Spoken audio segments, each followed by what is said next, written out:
Hey honey, I'm in the office. I'll call you back in a little bit. People are here to interview me. Bye. Hello there, Officer Huerta. I'm here with the Daily Newspaper. Would you be able to take a few moments to talk about your life growing up? Of course. I grew up in Bellevue with my parents and my older brother. My parents had just come from Mexico to start a new life for them and for my brother and I. They'd be working 2 jobs a day, so my brother and I wouldn't be able to see them that much. This had a big influence on us because I looked at my brother as a role model, growing up. He was my superhero, you could say. When I was younger, my grandpa came and visited us, and he was taking care of me and my brother. One day, someone knocked at the door, and it wasn't my parents because we knew they were working, and they ended up being some robbers. They knocked my grandpa over the head and knocked him out and robbed us. They tied us up to chairs and just took everything we had. My parents came home later that night and just saw what we had, and they called the police, and we couldn't get anything back.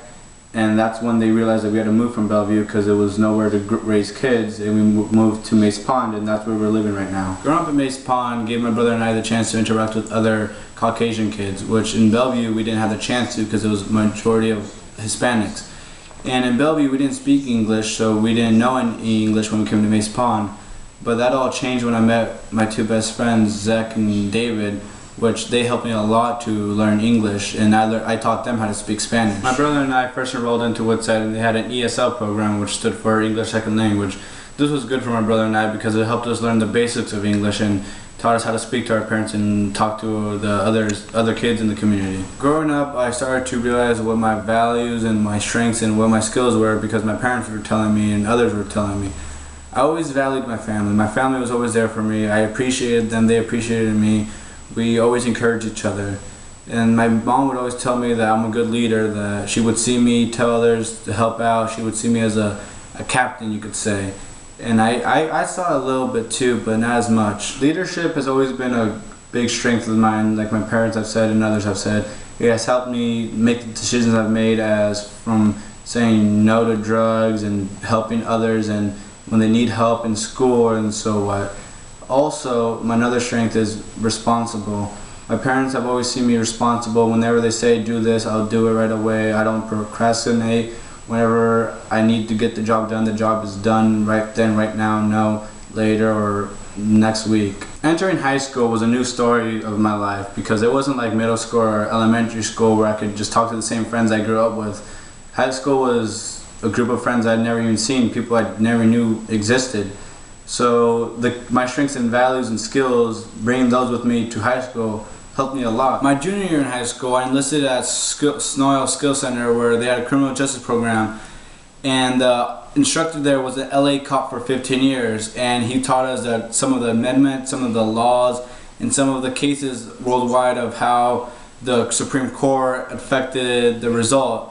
Also, he showed us some defense moves, some skill moves, and how to just talk to people, including verbal judo. Since I'm responsible, the work and projects the teachers would assign, I would always finish them right away before the deadline was even due, and my teachers would appreciate that, which showed them that I was a student for the job and was serious about my job. Also, the leadership, whenever we had a project with groups, I'd always take the lead and tell who to do what to do when, and when should we turn it in. I'd always been responsible, and when I was growing up, I always wanted to be a police officer, and everyone told me this is a big job and this is something that everyone wants to do. And I said, I don't care, I want to be a police officer. And growing up now in high school, I've been doing a lot of research, including my CE project, that has made me realize what I need to do and what I have to do to become a police officer. That includes going to college, planning out for financial, and planning out for my family in the future. The college plan for me is to work as much as I can throughout the year and save up money, have my parents help me out, have other family members help me out, the FAFSA, and just get as much free money as I can. But to save even more money, my plan after high school is to go to 2 years to Edmonds Community College, get the basics out of the way. Then I was going to transfer to Western, but once I realized the requirements for being a police officer were get a degree in criminal justice to help you get higher ranks quicker and get more pay, I had to switch from Western to UW. This is going to be a lot more, but I have to make the sacrifice because I want to be a police officer. The research I found out for becoming a police officer really helped me to know what I had to plan now and for the future. But the thing that helped me the most to know why I wanted to become a police officer was the ride-alongs I did with Officer Bond. On the ride-alongs with Officer Bond, we were just driving around the neighborhood like he does on a day-to-day basis. But on our route, we pulled over 5 people. 2 of those people were for texting and 3 of those were for speeding. I had to be in the car the whole time, but I could feel the look of the driver's eyes as Officer Bond approached the car. They were scared, they were frightened, they didn't know what to do. But I don't want to be a police officer that when people see me walk up by their car, they just see me and they're just scared out of their mind. I want to be a police officer that when they see me, they can have a conversation with me and not be worried that I'm pulling over for no reason, that I actually have a reason.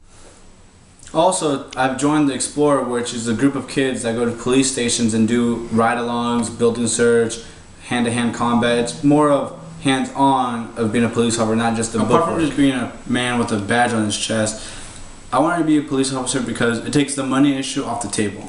They don't make that much, and everyone knows that, but they make enough to support a family.